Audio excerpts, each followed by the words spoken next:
దర్శక ధీరుడు SS Rajamouli super star Mahesh Babu కాంబినేషన్లో రాబోతున్న అత్యంత ప్రతిష్టాత్మక చిత్రం వారణాసి గురించిన ఒక సెన్సేషన్ అప్డేట్ బయటకు వచ్చింది. ఈ చిత్రానికి సంబంధించిన తదుపరి షూటింగ్ షెడ్యూల్ జూలై 7 నుంచి తిరిగి ప్రారంభం కానుంది.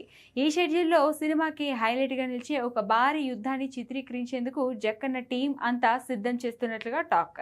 ఈ యాక్షన్ ఎపిసోడ్ కోసం గత కొన్ని వారాలుగా చిత్ర బృందం ఎంతో పకడ్బందీగా ప్లాన్ చేస్తున్నట్లుగా సమాచారం. ఈ సీక్వెన్స్ లో మహేష్ బాబుతో పాటు ఏకంగా 3500 మందికి పైగా జూనియర్ ఆర్టిస్టులు పాల్గొనబోతున్నారట. రాజమౌళి గత చిత్రాలైన బాహుబలి, త్రిబుల్-ఆర్లలోని యాక్షన్ సీన్లు సైతం మించిపోయేలా ఇండియన్ స్క్రీన్ పై ఇప్పటి వరకు చూడని రీతిలో ఈ వార్ సీక్వెల్ ను డిజైన్ చేస్తున్నట్లుగా తెలుస్తుంది. అయితే ఈ సీక్వెల్ లో అసలైన హైలైట్ మరొకటి ఉంది.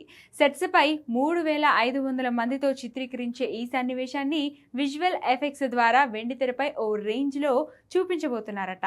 ఈ సినిమాలో రామాయణ ఎపిసోడ్ మామూలుగా ఉండదనే టాక్ ఉందనే ఉంది. ఇప్పుడు షూట్ చేయబోయే సీక్వెన్స్ ను విఎఫ్ఎక్స్ ద్వారా ఏకంగా 50,000 మంది వానర సైన్యాన్ని ప్రేక్షకులకు చూపించబోతున్నారని సమాచారం. Rajamouli mark grandeur, Mahesh Babu screen presence కు థియేటర్లు బ్లాస్ట్ అవ్వడం పక్కా అంటున్నారు. మరి 2027 ఏప్రిల్ 7న రానున్న వారణాసి ఎలాంటి వండర్స్ క్రియేట్ చేస్తుందో చూడాలి.